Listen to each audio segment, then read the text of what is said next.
সেদিন বিচারে যে দণ্ড আমারে দেবেন আমি মাথা পেতে নেব। আমাকে অযোগ্য ভেবে এই সিংহাসনে যদি আর কাউকে বসাতে চান আমি নিষ্ঠ মনে সিংহাসন ছেড়ে দেব। জাফর আলী খান, আপনি শুধু সিপাহ সালাই নন, আপনি আমার পরম আত্মীয়। বিপদে আপনজন জেনে বুকে ভরসা নিয়ে যার সামনে দাঁড়ানো যায় সেই না আত্মীয়। মানুষ লোভে পড়ে অনেক সময় অন্যায় কাজে প্রবৃত্ত হয়, কিন্তু কর্তব্যের আহ্বানে লোভ মোহ ত্যাগ করে মেরুদণ্ড সোজা করে যে দাঁড়াতে পারে সেই না প্রকৃত পুরুষ। সেই পুরুষ আপনার আছে আমি জানি। ভাগ্যবান জগৎ সে, শক্তিমান রায় দুর্লভ। বাংলার ভাগ্যাকাশে আজ দুর্যোগের ঘন ঘটা, তার শ্যামল প্রান্তরে আজ রক্তের আলপনা। জাতির সৌভাগ্য সূর্য আজ অস্তাচলগামী, শুধু শিওরে সুপ্ত সন্তান দরিদ্রমান জননী নিশাবাসনের অপেক্ষায় প্রহর গণনায় রত।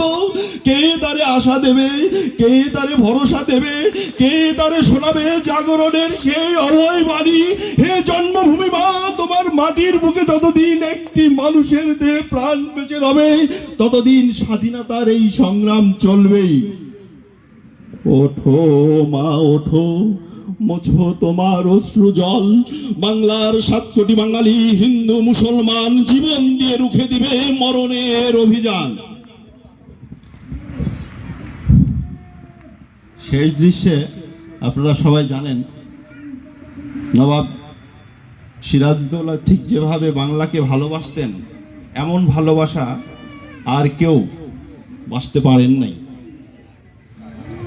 নবাব সিরাজউদ্দৌলা যখন কারাগারে সর্বশেষ বন্দী হলেন, জনগণকে দিয়ে ওই সময় প্রজাদেরকে দিয়ে মিথ্যা একটি রাজপ্রাসাদ তৈরি করলেন। সেখানে কাঁটার আসন দিলেন, ফিরা জুতা দিলেন, পচা খিচুড়ি খেতে দিলেন। এরকম একটা দৃশ্য সবাই মনে আছে হয়তো। ঠিক সেই দৃশ্যে সিরাজউদ্দৌলা যেভাবে জনগণকে আবার উজ্জীবিত করে বাংলাকে পুনরুদ্ধারের জন্য চেষ্টা চালিয়েছিলেন। ভাই সব, তোমাদের এই আচরণ বড়ই নির্মম, তবে নিরর্থক নয়। প্রজা পালন করবার প্রতিশ্রুতি দিয়েই এই সিংহাসন আমি পেয়েছিলাম। প্রজাদের স্বার্থ রক্ষা করার দায়িত্ব আমি নিয়েছিলাম, কিন্তু তা আমি করতে পারিনি। আর পারিনি বলেই তোমাদের কাছে আমি লাঞ্ছিত, পারিনি বলেই তোমাদের কাছে আজ আমি অপরাধী। কিন্তু বিশ্বাস করো ভাই সব, আমি যদি আরামে নিশ্চিন্তে দিন কাটাইতে চাইতাম তাহলে কারো সঙ্গেই আমাকে দণ্ডে প্রবৃত্ত হতে হতো না। সকলের অন্যায় আবদার পূর্ণ করে লোভ মোহ বিসর্জন করে নিজের প্রাসাদে বিলাসে ভাসতে পারতাম, ডুবতেও পারতাম, কিন্তু তা আমি চাইনি। আর চাইনি বলেই তোমাদের কাছে আমি আজ লাঞ্ছিত, চাইনি বলেই তোমাদের কাছে আজ আমি অপরাধী। বর্গীর হাঙ্গামার কথা তোমাদের মনে আছে। বর্গীর হাঙ্গামার সময় নবাব আলীবর্দীর সঙ্গে সঙ্গে সমরে শিবিরে দিবসে নিশীতে আমিও কি ছুটে বেড়াইনি। আমার হাতের অস্ত্র কি মারাঠা দস্যুদের উদ্ধত শির দ্বিখণ্ডিত করেনি? বাংলার প্রজাকুল যাতে ভাগ্য হারা না হয়, তোমাদের সুখের সংসার যাতে না পতঙ্গের মতো প্রাণ বলি দিতে বাধ্য হয়। বিশ্বাস করো ভাই সব, তোমাদের সন্তান সন্ততিরা যাতে না পতঙ্গের মতো প্রাণ বলি দিতে বাধ্য হয়। শুধু তারই জন্য বাংলা, বিহার, উড়িষ্যার পথে প্রান্তরে সংগ্রাম তলে উল্কার মতো ছুটে বেরিয়েছি। তারই পুরস্কার কি কণ্ঠকাসন, তারই পুরস্কার কি ছিন্ন পাদুকা, তারই পুরস্কার কি তস্কর লম্ফ লাঞ্ছনা।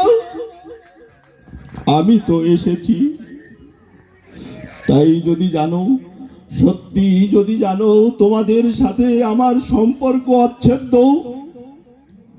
এসো ভাই এসো, আর একবার এসো।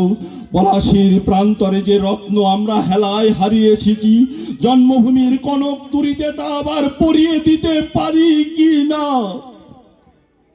হে প্রধুমিতা প্রজ্বলিত প্রবাহিতা রক্ত স্রোতস্রোতী ভৈরব ভারত ভূমির পরিবর্তে এক রত্নালঙ্কারা পুষ্পোজ্জ্বলা সঙ্গীত মুখরা হাস্যময়ী জননী। ধন্যবাদ।